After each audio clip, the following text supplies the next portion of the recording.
Bismillahirrahmanirrahim. Assalamualaikum warahmatullahi wabarakatuh. Alhamdulillahi rabbil alamin. Wassalatu wassalamu ala ashrafil anbiya'i wal mursalin. Nabiyyina Muhammadin wa ala alihi wa sahbihi ajma'in. Asyhadu an la ilaha illallah wahdahu la syarika lah. Wa asyhadu anna Muhammadan abduhu wa rasuluh. Allahumma la sahla illa ma ja'altahu sahla. وأنت تجعل الهزن سهلا إذا شئت اللهم لا علم لنا إلا ما علمتنا إنك أنت العليم الحكيم اللهم فقهنا في دينك وعلمنا ما ينفعنا وارزقنا إخلاصا في القول والعمل وزدنا علما يا أرحم الراحمين يا معلم آدم علمنا ويا مفهم إبراهيم وسليمان فهمنا Baik, ahlan wa sahlan wa marhaban bikum fi dirasatina dirasa an-nahwi. Selamat datang kepada antum semua pada pelajaran pertama kita, yaitu pelajaran nahwu pada kitab Muqaddimah al-Ajurumiyah. Pada kitab Muqaddimah al-Ajurumiyah. Seperti biasa, merupakan adab para ulama dari dulu, sejak dulu sampai saat ini, ketika ingin membahas sebuah kitab, maka terlebih dahulu yang dibahas adalah tiga muqaddimah, atau setidaknya dua muqaddimah. Muqaddimah adalah yang dikedepankan, ya, yang dikedepankan atau pengantar. Pengantar pertama yaitu ta'rif bil musannif. Ya, ini merupakan adab, ya, karena Nabi SAW bersabda, la yashkurullaha man la yashkurun nasa. Tidak bersyukur kepada Allah orang yang tidak berterima kasih kepada manusia. Di antara bentuk tidak berterima kasih kepada manusia, yaitu kita sudah mempelajari kitabnya, sudah mengambil ilmunya, tapi tidak kenal orangnya.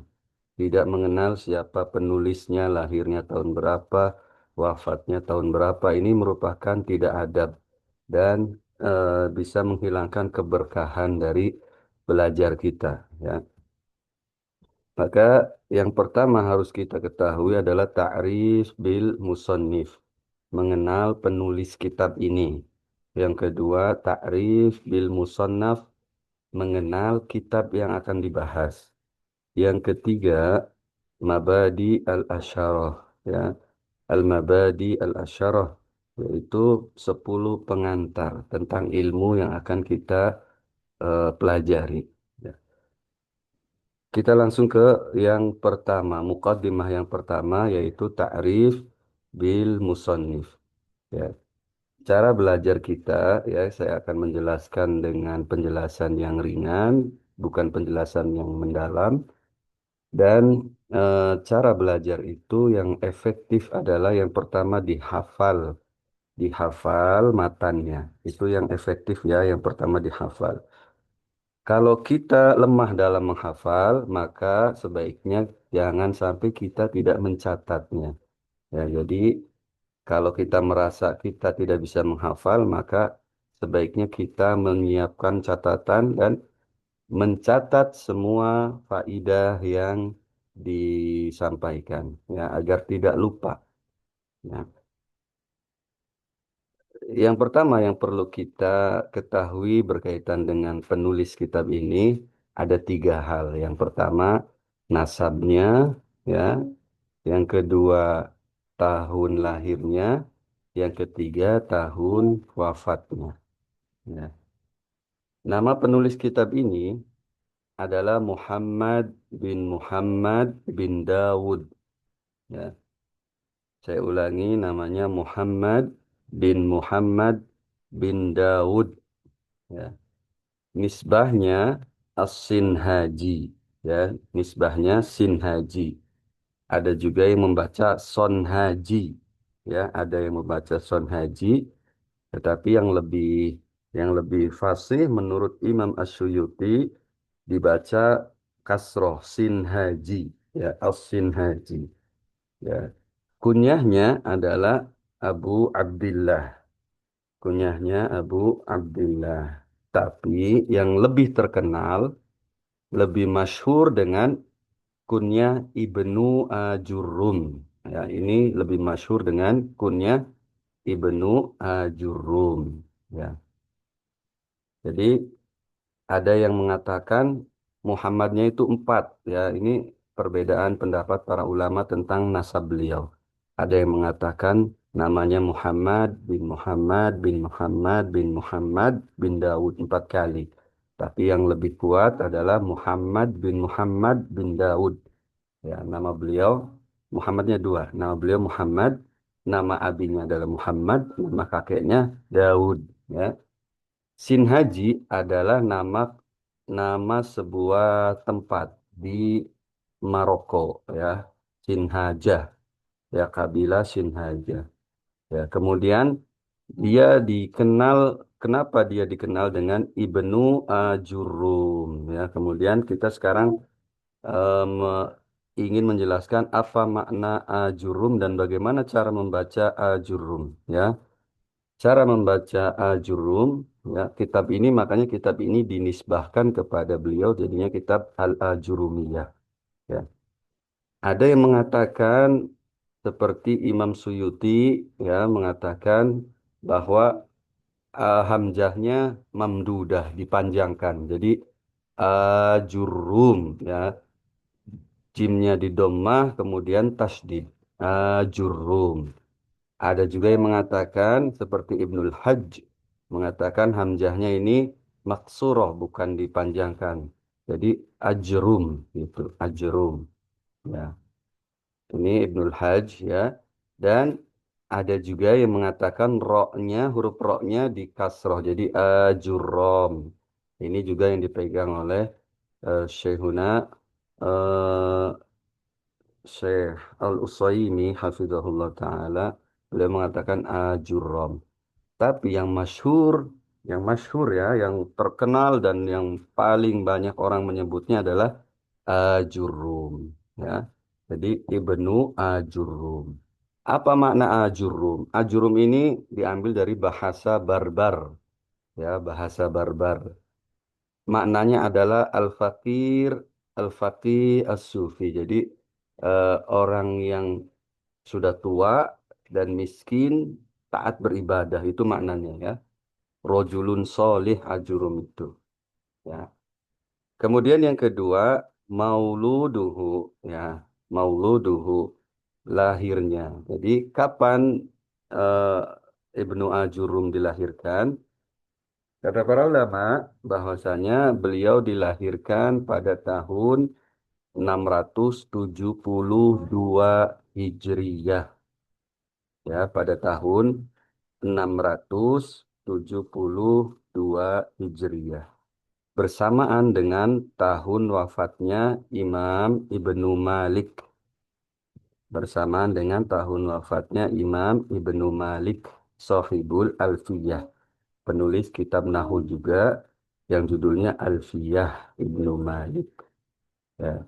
Ini lahirnya tahun berapa? Tahun 672. Di mana dilahirkan? Di sebuah kota yang dinamakan kota Faz. Ya, di kota Faz. Ya, di Maroko. Di Maroko, di kota Faz. Nah, setelah itu kita baca guru-gurunya, ya, suyuhuhu. Guru-guru beliau itu sangat banyak. Namun yang lebih terkenal, yang paling terkenal dari guru beliau adalah Ibnu Hayyan. Ibnu Hayyan ini, Abu Hayyan ya. Abu Hayyan ini penulis kitab Nahwu juga ya. Itu tahun lahirnya, kemudian wafatnya. Ya. Beliau wafat pada tahun 723 Hijriyah. Ya. Beliau diwafatkan pada tahun 723 Hijriah di kota yang sama, di kota Fas. Ya. Jadi ini sekilas tentang penulis ya. Harus kita kenal dulu penulisnya, yaitu Ibnu Ajurum yang wafat pada tahun 723 Hijriyah. Dan itu akan terus saya ulangi pada setiap awal kita membuka majelis ya. Pada setiap awal kita membuka majelis, kita akan ulangi nama penulis dan tahun wafatnya. Karena itu penting ya, belajar. Mengenal ulama itu penting. Kemudian sekarang kita mengenal kitab yang akan kita bahas ya. Ta'rif bil musannaf. Ya, kalau di sini ta'rif bil muqaddimatil ajurumiyah ya. Mengenal kitab al-ajurumiyah ya. Secara nama ya, judul, unwan ya, kita di di di ta'rif bil musannaf juga ada tiga. Yang pertama unwan, judulnya. Yang kedua metode penulisannya, maudhu'nya, maudhu' ya, tema pembahasan. Yang ketiga metode penulisan ya. Kemudian kita langsung ke unwan. Nah, secara judul Ibnu Ajurum sendiri tidak memberikan sebuah judul pada kitabnya ya. Jadi ada para ulama tuh kadang tidak memberikan judul kepada tulisannya. Banyak sekali ya, ada seperti Al-Waraqat ya, kemudian apalagi em, Mustalahul hadisnya Al-Iraqi ya, Tadzkirah ya. Itu tidak diberikan judul, tapi orang-orang belakangan yang memberikan judul ya. Seperti juga Aqidah Al-Wasithiyah ya, Ibnu Taimiyah itu tidak diberi judul ya, karena memang itu risalah ya. Nah, orang-orang belakangan yang memberikan judul sama dengan ini ya, dengan Al-Jurumiyah ini ya. Diberikan nama Al-Muqaddimah ya, Muqaddimah, Muqaddimah Al-Ajurumiyah oleh para ulama ya, karena yang pertama dinisbahkan kepada penulisnya yaitu Ibnu Ajurum. Ya, jadi Ajurumiyah ini dinisbahkan kepada penulisnya. Kemudian kenapa dinamakan Muqaddimah? Karena kitab ini kitab ini mengantarkan kita kepada kitab-kitab yang panjang nanti ya, mengantarkan kita kepada kitab-kitab yang mutawalat yang panjang. Jadi ini sebagai muqaddimah, sebagai pengantar kitab kecil ini ya, sebagai pengantar ilmu nahwu. Ini dari unwannya. Kemudian maudhu'nya ya, tema pembahasannya yaitu tentang nahu ya. Kalau dalam bahasa Inggris itu tentang grammar ya, tentang grammar, susunan kata-kata ya. Ini tentang nahu pembahasannya. Apa itu ilmu nahu? Nanti kita bahas di Mabadi al-Asyarah ya, di pembukaan di pertama. Kemudian metode penulisan ya. Metode penulisan yang digunakan oleh Ibnu Ajurum ini beliau hanya membawakan bab-bab besar, bab-bab induk dalam nahu ya, seperti kalam ya, kemudian mengenal isim, huruf, fiil, bab-bab besarnya saja ya. Ini dibawakan oleh beliau. Ya, meskipun nanti beliau juga ada membawakan eh, tadakhulul ulum ya, seperti membawakan ilmu lain dimasukkan ke sini seperti ka'anna litasbih seperti itu ya. Jadi itu masuknya ilmu ma'ani dan sedikit porsinya tapi ya. Jadi ini kitabnya. Orang-orang menjelaskan bahwa ada yang menyebutnya jurmiyah saja gitu. Jurmiyah secara gampangan saja. Justru jurmiyah ini yang terkenal di negeri kita ya, jurmiyah. Kitab apa? Kitab jurmiyah. Ya, padahal kitab jurmiyah ini tidak ada tidak ada apa ya, tidak ada penjelasannya tentang penamaan jurmiyah. Yang benar itu jurumiyah, juru, jurumiyah gitu ya. Kitab jurumiyah atau Muqaddimah al-Ajurumiyah. Tapi nggak apa-apa ya kalau sebagai apa hanya penyebutan istilah saja nggak apa-apa. Ya jurumiyah, jurumiyah karena sudah ma'rufnya seperti itu, maka kita berbicara kepada orang sesuai apa yang orang paham. Ya kitab jurumiyah. Dan kitab ini merupakan kitab yang mubarak ya, kitab yang diberkahi. Kitab yang diberkahi ya, dari mana kita bisa melihat ini kitab diberkahi? Karena dari awal penulisannya sampai saat ini, kitab ini dipelajari dimanapun, ya, di di seluruh negeri bahkan mempelajari kitab ini, ya, di Saudi, di Amerika, dimanapun belajar kitab ini, ya. Nahu pemula itu belajar Ajurumiyah. Ya, kita saksikan sendiri di negeri kita, ya, mau pondok apapun belajar Jurumiyah, pondok tradisional, pondok modern, belajar Ajurumiyah, menunjukkan bahwa kitab ini diberkahi oleh Allah Subhanahu wa Ta'ala. Oleh karena itu, sengaja saya pilihkan untuk pemula kitab ini karena memang kita selain belajar, selain mengambil ilmu, kita juga mengambil keberkahan ya dari kitab para ulama. Kalau sekedar kita mengambil ilmu saja, ya, kalau sekedar modal hafalan saja, orang kafir pun bisa, ya. Orang kafir yang kuat hafalannya belajar nahu bisa pasti cepat, ya. Tapi bukan itu tujuan kita. Tujuan kita adalah selain belajar, kita juga mengambil keberkahan dari apa yang diturunkan, diwariskan oleh para ulama dari generasi ke generasi, ya. Dan ini sudah terbukti banyak yang berhasil diawali dari kitab ini, ya. Belajar nahu, pintu pertamanya adalah ini kitab Al-Jurumiyah. Sudah banyak yang berhasil, ya, termasuk yang berbicara, ya, termasuk yang berbicara pada awalnya berbelajar nahu ini belajar ini Al-Jurumiyah, ya. Nah, menghafal matannya dulu, dihafal semua, kemudian mendengarkan syarahnya, ya, dari orang yang dulu pernah menghafalnya dan mendengarkan syarahnya secara tersambung sampai kepada penulisnya. Ya, oleh karena itu kitab ini ada sanadnya sampai ke penulisnya. Ya. Ya, itu tanda diberkahinya sebuah kitab. Seperti Imam Nawawi, ya, Imam Nawawi menulis Riyadhus Shalihin, menulis Arba'in Nawawiyah, semua pesantren, semua lembaga pendidikan, semua universitas belajar itu. Ya, menunjukkan kitab tersebut diberkahi, ya, karena keikhlasan penulisnya, ya, tidak berharap apa-apa melainkan berharap wajah Allah, ya, karena keikhlasan beliau sampai-sampai kitabnya diberkahi, ya. Kemudian juga Ibnu Ajurum, ya, karena beliau ikhlas, beliau tulisan beliau, ya, kitab beliau itu cuma dua. Satunya ini nih, Ibnu Jurum ini satunya Ajurumiyah, yang satu lagi adalah kitab tentang Syarah As-Satibiyah, ya, kitab tentang kiroah, ya. Tapi meskipun karya tulisnya cuma dua, diberkahi, ya. Allah jaga sampai saat ini, ya, karya tulisnya.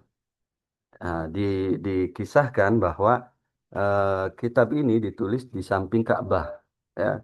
Ketika beliau di sisi Ka'bah, beliau menulis kitab ini. Ya.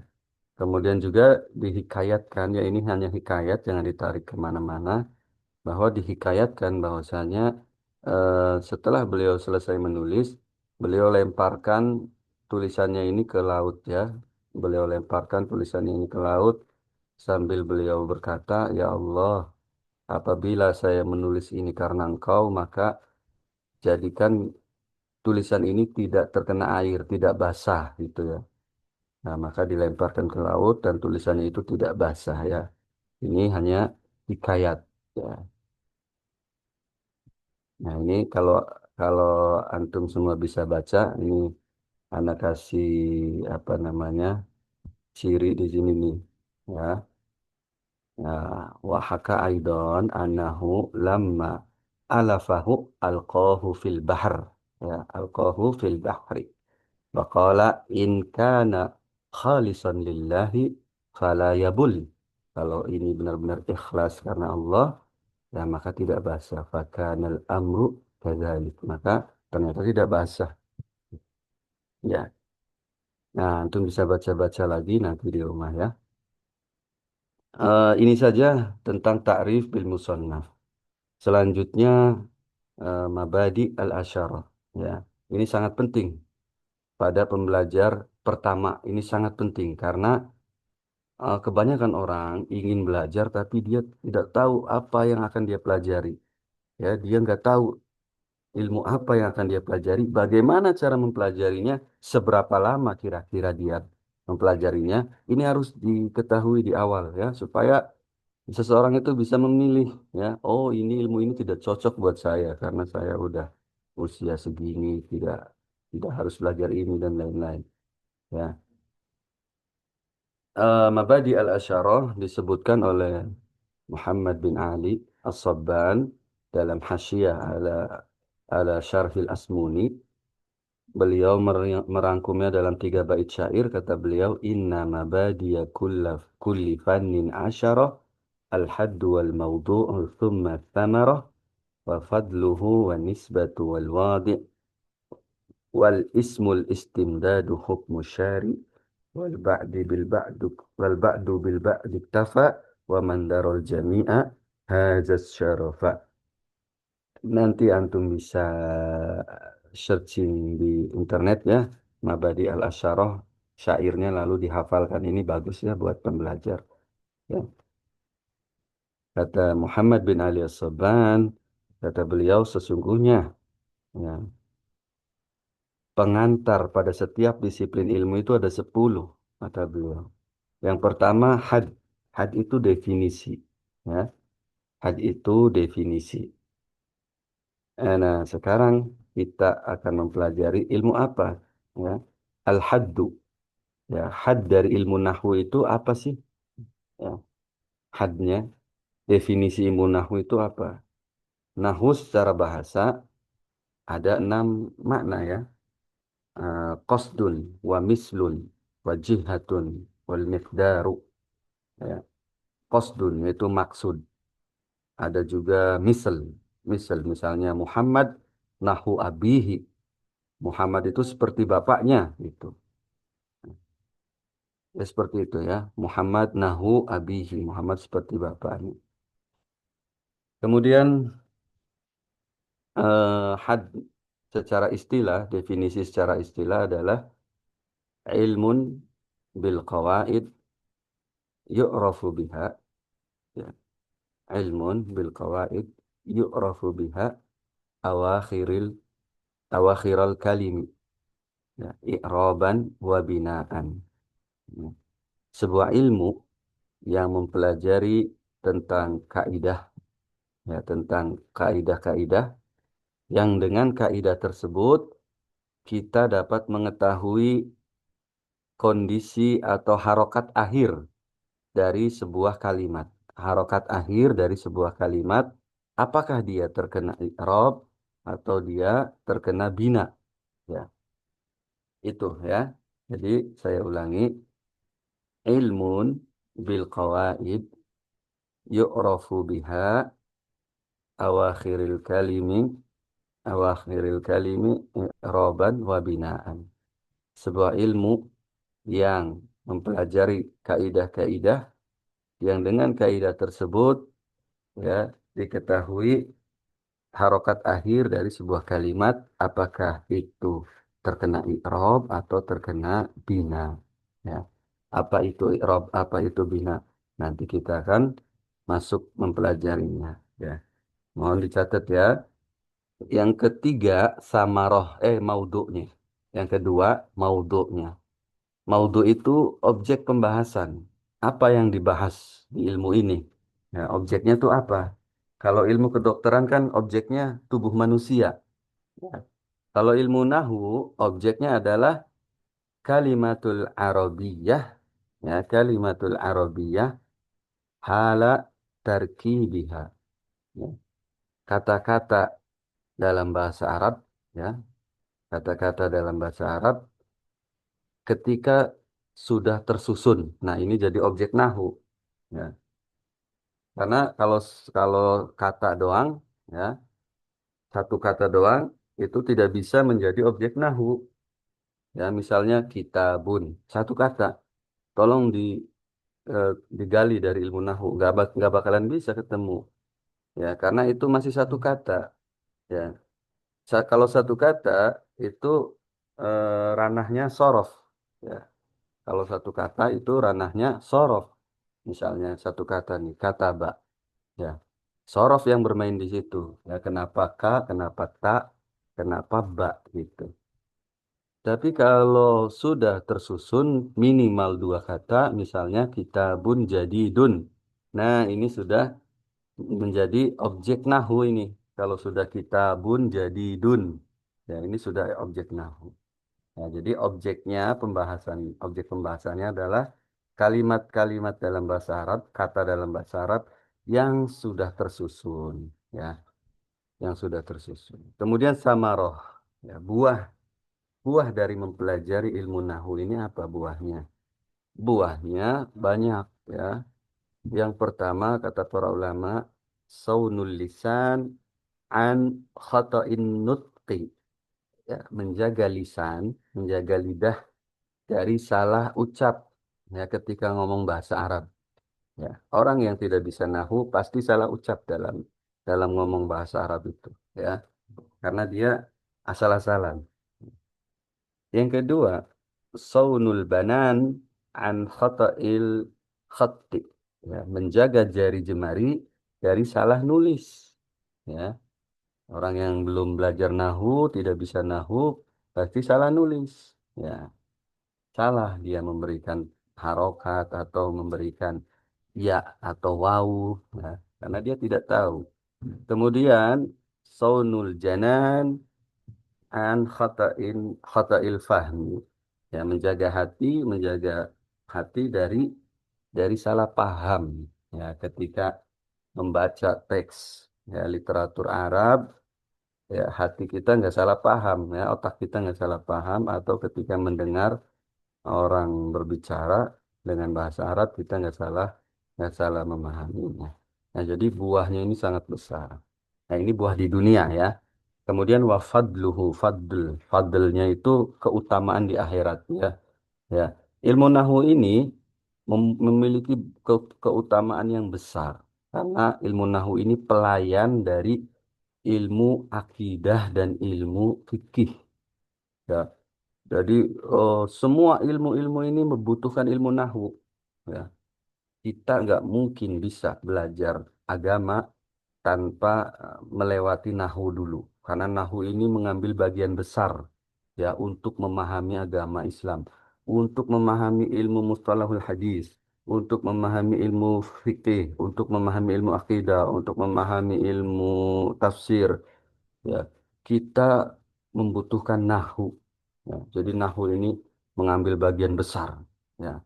Makanya kata As-Suyuti, ya, bahwa nahu ini penting sekali, apalagi ketika ingin berbicara masalah hadis, ya, karena salah ucap ini bisa bisa masuk ke sabda Nabi, man kadzaba alayya muta'ammidan falyatabawa maq'adahu minan nar.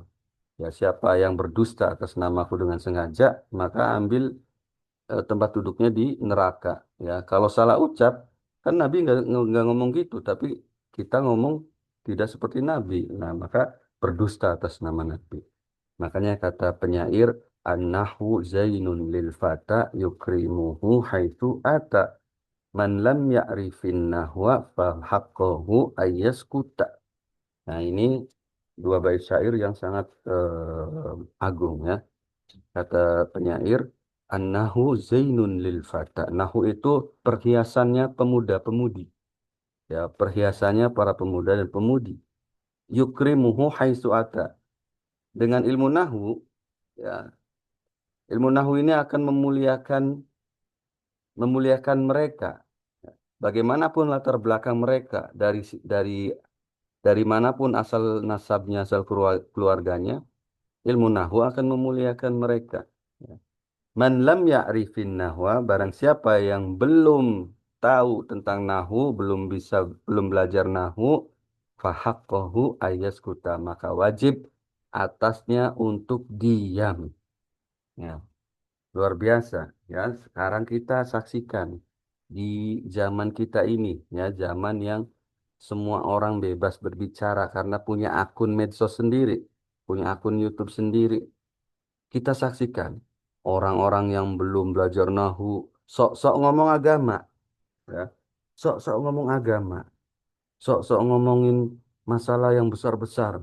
Padahal dia belum melewati belajar ini, belum melewati belajar zurmiyah, menghafal, ya. Nah, ini musibah, musibah yang sangat besar yang kita saksikan dengan mata kepala kita sendiri, ya. Nah, itu fadlnya. Kemudian nis nisbahnya, nasab ilmu ini, ya. Ilmu ini merupakan pelayan, ya, yang tadi nasabnya itu kalau dari bahasa Arab ilmu lughatul Arabiyah, maka ilmu ini termasuk ilmu lughah al Arabiyah. Tapi kalau dilihat dari eh, kontennya, ilmu ini berdiri sendiri. Ilmu nahu ini berdiri sendiri, ya, nasabnya. Dan kalau dilihat dari ilmu pembagian ilmu ini ke makosid dan wasail, ilmu makosid dan wasail, maka ilmu nahu ini masuk ke ilmu wasail, ilmu perantara saja, bukan ilmu tujuan. Ya. Ilmu yang mengantarkan kita kepada ilmu tujuan, ilmu makosid itu ada dua, akidah dan fikih. Ya, makanya kita nggak akan bisa belajar akidah dengan nyaman, dengan benar, dengan pemahaman yang benar-benar pemahaman kita sendiri tanpa nahu. Ya. Kalau kita mendengarkan para asatizah yang berceramah itu di, dimanapun, ya, itu kita memahami akidah berdasarkan pemahaman ustadz tersebut. Ya, tapi kalau kita sudah melewati nahu, kita belajar akidah dengan kitab-kitab yang dasar, kitab-kitab ulama. Nah, ini kita belajar memahami dengan pemahaman bahasa Arab kita. Ya, meskipun eh, apa namanya globalnya, pemahaman globalnya tetap dari sumbernya. Ya, begitu. Ya, atau kita membaca terjemahan kitab yang diterjemahkan oleh orang, ya itu pemahaman penerjemahnya. Satu kata demi satu kata. Tapi ketika kita sudah belajar nahu, tentu dengan memahami kata per kata itu dengan pemahaman kita sendiri. Ya. Nah, kemudian dilihat dari itu, dari maksud dan tujuannya bahwa ilmu nahu ini ilmu wasail, maka jangan menghabiskan usia kita untuk belajar nahu. Kebalik, ya.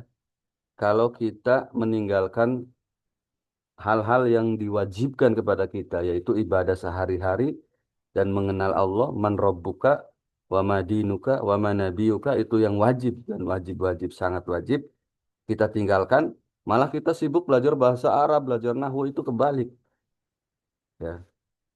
Allahumma kecuali kalau kita sudah mapan di bidang akidah, paling tidak dasar-dasarnya sudah kita lewati seperti usul salasa, qawaidul arba sudah kita lewati, kemudian fikih safinatun najah sudah kita lewati. Ya, kita belajar nahu, belajar nahu. Dan kalau kita sudah merasakan, sudahlah, kayaknya sampai di sini saja, saya bisa memahami literatur Arab dengan nahu, ya sudah, nggak usah didalami sampai ke perbedaan pendapat tentang nahu, sampai ke khilaf. Ya. Kecuali kalau kita memang ingin mutakhasus, ingin jadi pakar di bidang nahu. Ya. Kemudian yang keberapa? Yang ketiga, empat, lima, enam. Yang keenam al-wadi. Ya. Al-wadi itu siapa peletak dasar. Orang yang pertama kali membukukan sebuah disiplin ilmu nahu ini, ya, membukukan disiplin ilmu nahu dalam sebuah tulisan. Siapa orangnya yang pertama? Kata para ulama, ini berbeda pendapat, ya, ada perbedaan pendapat, tapi yang lebih masyhur, lebih terkenal bahwa yang pertama menulis ilmu nahu dalam sebuah buku adalah Abul Aswad Ad-Du'ali. Abul Aswad Ad-Du'ali. Nama beliau adalah Zalim bin Amr. Nama beliau adalah Zalim bin Amr. Ya. Beliau orang Kufah. Beliau orang Basrah, ya. Orang Kufah Nazilul Basrah. Ya. atas perintah Amirul Mukminin, atas perintah Amirul Mukminin Ali bin Abi Thalib radhiyallahu an. Ya. Khalifatur Rasyid Ali bin Abi Thalib atas perintah Ali bin Abi Thalib. Ada yang mengatakan Nasr, ya Nasr bin Asim yang pertama kali meletakkan ilmu nahwu. Tapi yang masyhur adalah Abul Aswad Ad-Du'ali. Nama beliau adalah Zalim bin Amr. Ya.